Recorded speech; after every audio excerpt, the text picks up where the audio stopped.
તો સુરતમાં પ્રેમ લગ્નનો કરુણ અંજામ આવ્યો છે। 20 વર્ષીય યુવતીનો ગળે ફાંસો ખાઈને આપઘાત, સાસરિયાઓના ત્રાસથી આપઘાત કર્યાનો આક્ષેપ થઈ રહ્યો છે। પ્રેમ લગ્ન થયાને હજી 7 મહિના જ થયા હતા।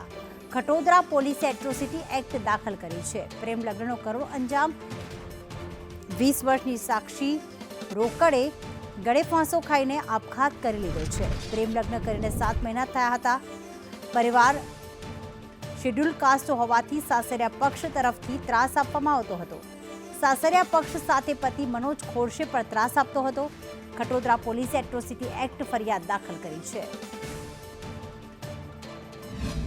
સુરત શહેરના બતાર વિસ્તારમાં પ્રેમ લગ્નનો કરુણ અંજામ આવ્યો છે। માત્ર ને માત્ર 7 મહિનામાં જ જે પરિણીતાએ ઘરે ફાંસો ખાઈને આપઘાત કરી લીધો છે। પરિવારનો આરોપ છે કે સાસરિયા તરફથી અને પતિ દ્વારા સતત ત્રાસ આપવામાં આવતો હતો, તેથી માનસિક તણાવમાં આવીને આ પગલું દીકરીએ ભર્યું છે। ત્યારે પરિવારજન છે તેમની સાથે વાત કરીશું। मेरी लड़की थी वो।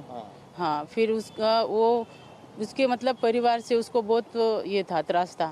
उसकी सास, ननद और उसका पति। उसकी सास उसके पति को फ़ोन करके बुला लेती थी, भड़का देती थी, फिर ये उधर जाता था, उसको मारपीट करके निकल आता था, फिर वापस उसको अकेले को वहाँ पे छोड़ के घर पे आ जाता था उसके माँ के पास। उसकी माँ बोलती थी मैं विधवा हूँ, बेटा मुझे छोड़ के मत जा, वो लड़की को छोड़ दे। उसको भी वो बहुत टॉर्चर करती थी।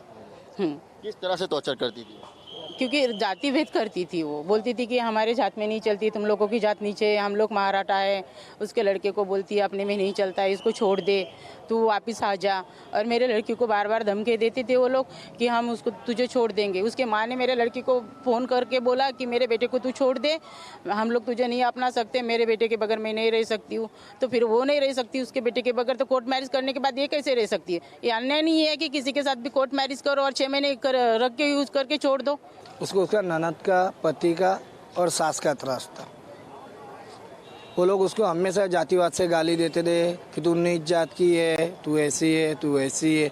और उसका पति हमेशा उसको मार मार के टॉर्चर करता था। માત્ર ને માત્ર 7 મહિનાની અંદર જ આ પરિણીતાએ પ્રેમ લગ્નની અંદર ઘરે ફાંસો ખાઈને આપઘાત કરી લીધો છે। ત્યારે પરિવારનો આક્ષેપ છે કે જાતીય શબ્દો બોલીને તેને હેરાન કરવામાં આવતી હતી, માર મારવામાં આવતો હતો, તેથી જ આ પગલું ભર્યું છે।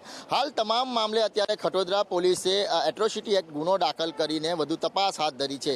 કેમેરા પર્સન ભૂષણ ચૌધરી સાથે મનીષ પરમાર, સંદેશ ન્યૂઝ, સુરત।